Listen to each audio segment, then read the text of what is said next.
Loh.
14:22.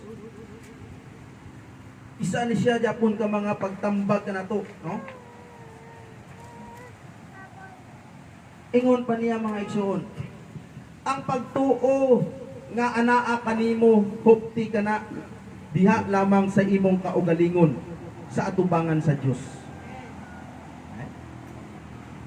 Kanang inyong mga pagtuo mga igsoon, hupti ninyo kana ug diha lamang sa inyong kaugalingon, no? Aron walay makaagaw sa inyong purong-purong. Ug diha naman ta sa pinadayag tris. Hupti pag-ayo ang inyong nabatunan aron walay makaagaw sa inyong purong-purong. Kining purong-purong mga igsoon nga iyang gisulti diri kanato sa matag usa, mao kini atong mga pagtuo. Walay makaagaw ni anak mga igsoon kung ato kining huptan. Mao na nga bisan tuod ibalik ko mga igsoon, no? Kitang tanan di pa nagtawag sang Dios apan jutay lang ang pagapilion. Paningkamutan nato mga igsoon nga may apel kita sa ginatawag nga jutay, no? Nga pagapilion sa Dios. Mao na nga ang 2 Pedro, no? Diri na punta sa 2 Pedro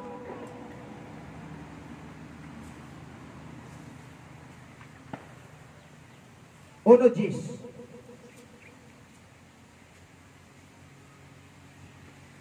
Kay basig magkumpiyansa ta, no? Ingon bitaw to sa atong igsuon, no? Nag-ingon bitaw atong igsuon anton nga.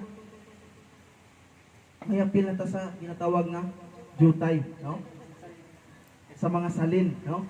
Wala ko nag-ingon ana mga igsuon, ang ako alang, no? Ato paningkamutan nato mga igsuon. Nga may apil kita sa ginatawag nga salin nga pagapilion. Mao na nga nanawagan, no? Giwalay ni Apostol Pedro, no? Diri sa 2 Pedro 1:10 nga nagaingon, busa mga igsoon, ingon pa niya, paningkamuti sa labi pa gayod nga masiguro ang inyong pagkatinawag o pagkapinili.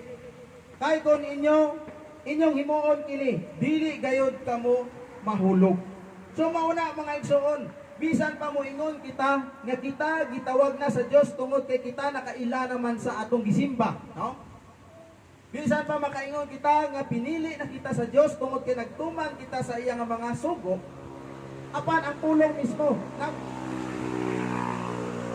nagmando pa kanato, may pa kanato o nagtambag pa diha kanato sa matag usa nga paningkamutan magayud nato, no? Nga malabing masiguro pagyud ang pagkatinawag nato og pagkapinili. So kung atong isipon pa, dili di ay pa enough, no? Dili pa ingon nga magkumpiyansa ta nga tuod nga kita nagasimba na ta diri sa espiritu sa kamatuoran, nagatuman ta sa iyang sugo, pero dili pa di ay kuan sapat, no? Nga ato kini nga pagabuhaton, no? Mao na siya ang atong tandaan mga igsuon, no?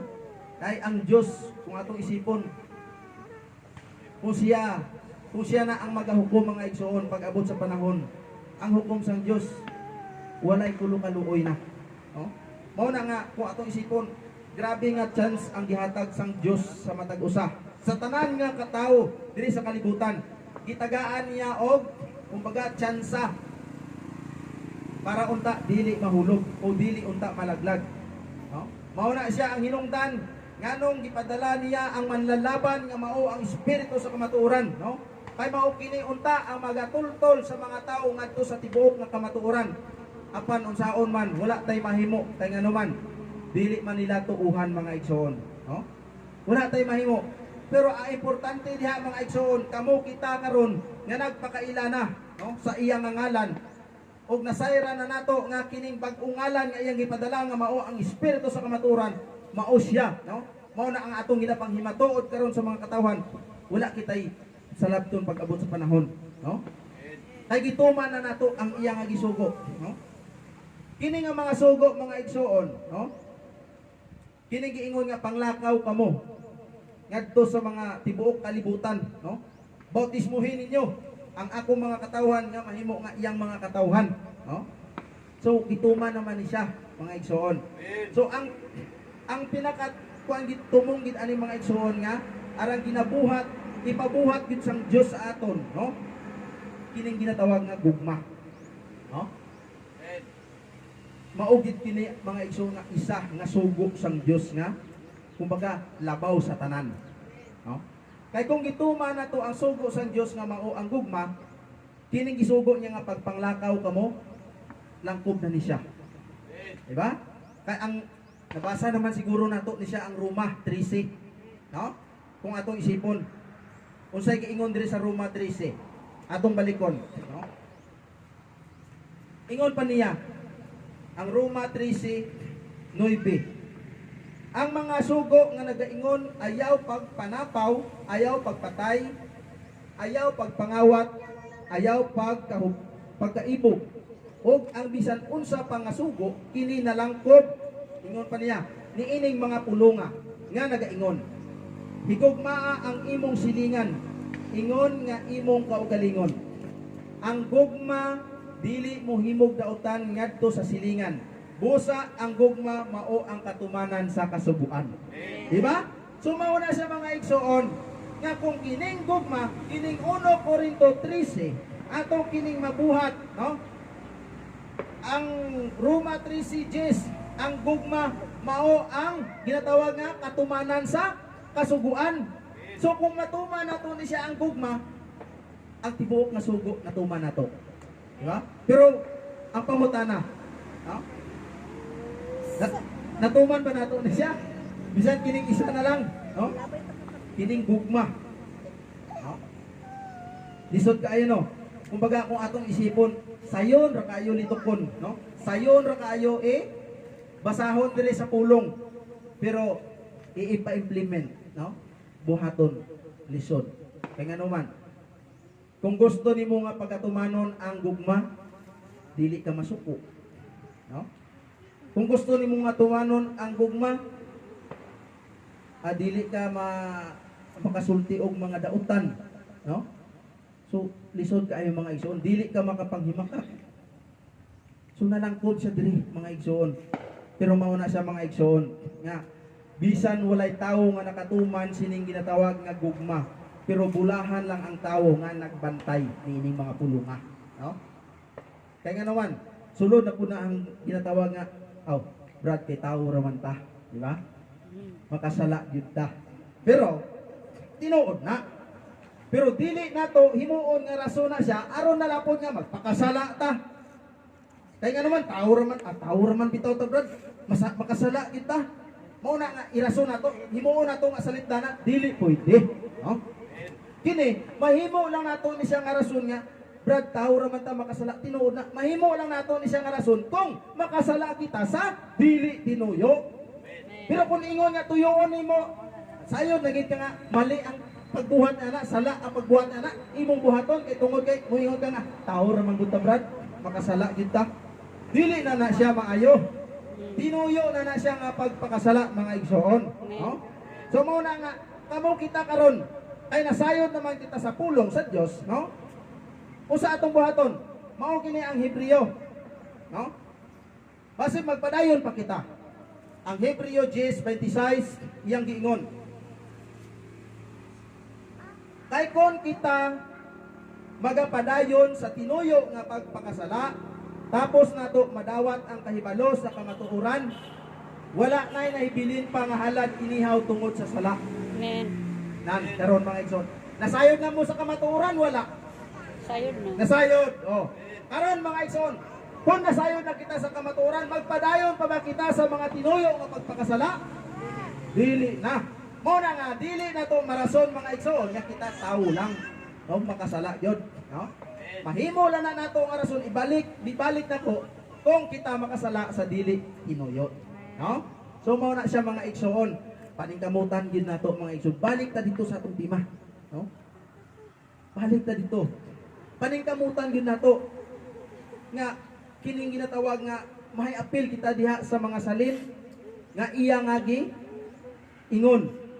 Mao na siya ang paghiapil diha sa mga salin mga igsoon nga iyang giingon.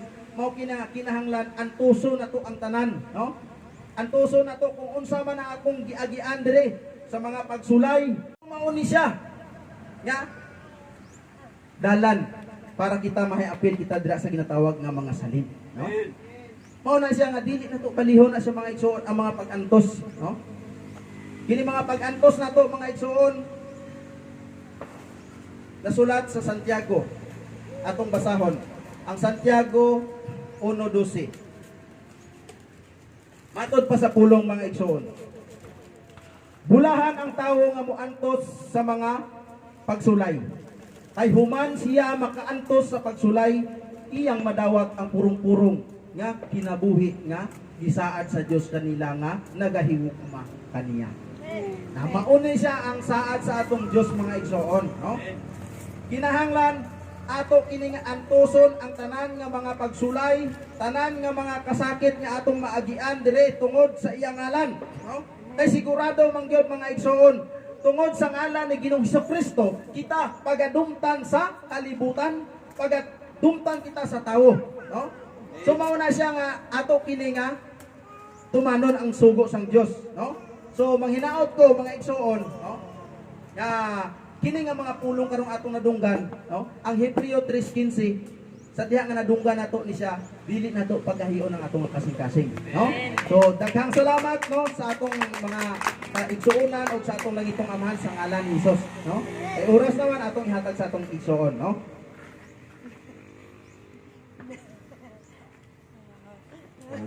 Bakit ito mga igsoon, ang pulong sa Diyos, no? Tungod sa pagpasabot sa pulong sa Diyos, hapit na tamahot ng oras. Tinuod lang, kulang pa kayo to ba? Sa tinuod lang. Daghan pa kayo ang mga pulong, mahitungod sa pagpanghimatuod sa mga salin. Ha? Pero wala dyan tayo oras, kasi saon dyan. Ha? Yung punta pwede mo extend. Dili para sa uban, maingon, usa ka adlaw sa Ginoo, punto na to ni. Dili ko na pwede. Natay balaod, di ba Brad? Balaod. Kaya ang tanan kalapasan, matod pa sa pulong, sala. Apan adunay sala, nga dili kamatay. Salin, sa grasya, nagpasabot nga pipila na lang, di ba? Sa di pa nato, sundan ang buluhaton sa Ginoo, ato ginihatag sa choir ang alawiton sa salmo.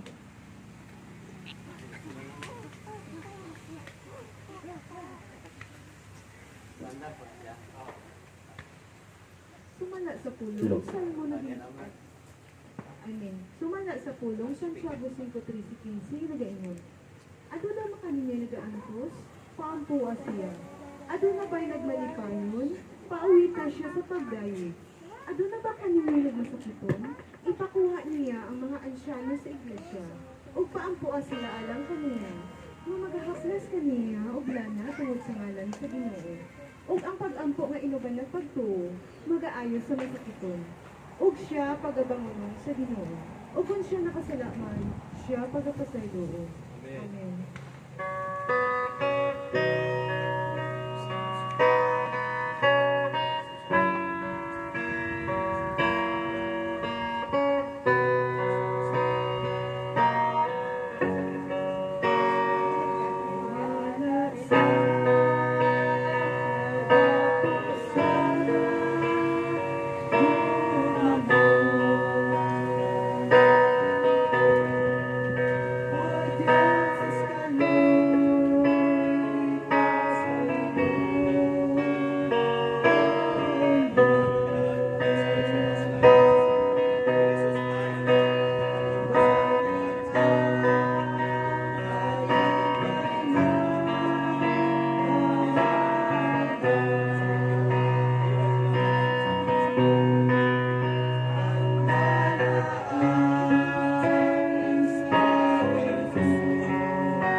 O Diyos, gawin mo ang hanap ko. Kinabuhi ko ako inuan mo. Walang mo tana kalapasan ko. Magkinabuhi ako alang kanimo. O Diyos, nawaton mo ang hanap ko. Ang igsoon, kurang Kristo, dahil kita sa pagbarog aron sa pagpasalamat sa Ginoo sa ato mga pagbuhat karon, iapo nato sa Ginoo. Yan ang kahimutan ng ato mga pagbuhat, kinahanglan sa ngalan samahan sa Anak sa Espiritu Santo. Amahan nga balaan, Diyos haring suta sa langit sa ngalan ni Jesus. Ginoo, Amahan, anay kami karon Ginoo nagpasalamat amahan sa buhat Ginoo. Kami mga buhat sa Espiritu Ginoo nga imo ginasugo kanamo. Kini amahan na mo ginatuman amahan nga kinasing-kasing utamahan. Ikaw Ginoo nahimuot Ginoo ug imo gikahimot ang Ginoo Hesus ang among mga pagbuhat.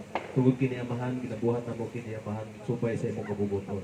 Kini tanan amahan nga mo ginapangayo kanimo ginapasalamatan tungod kanimo Ginoo Hesus.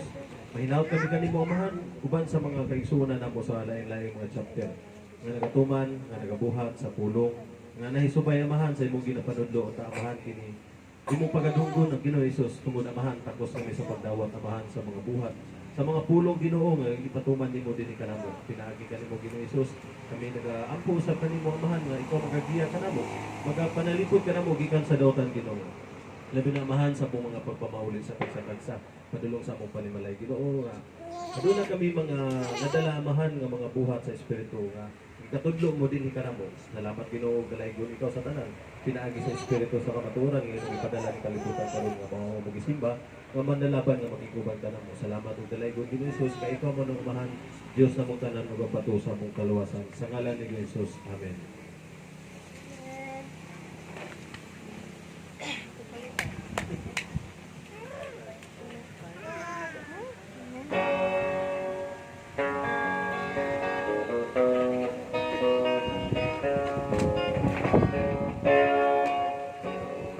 This.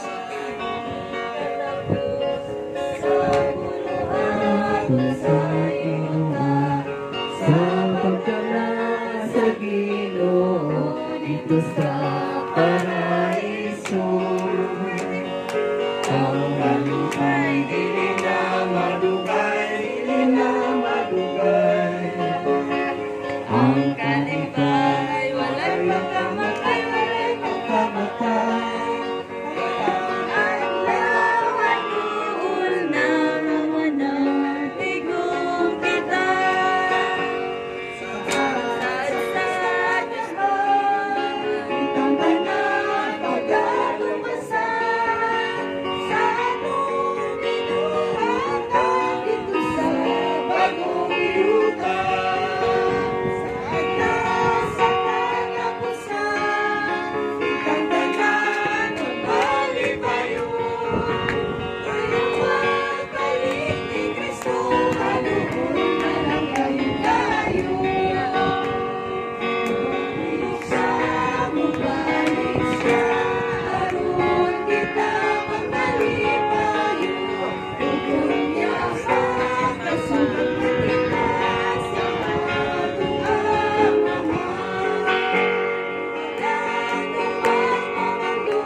pag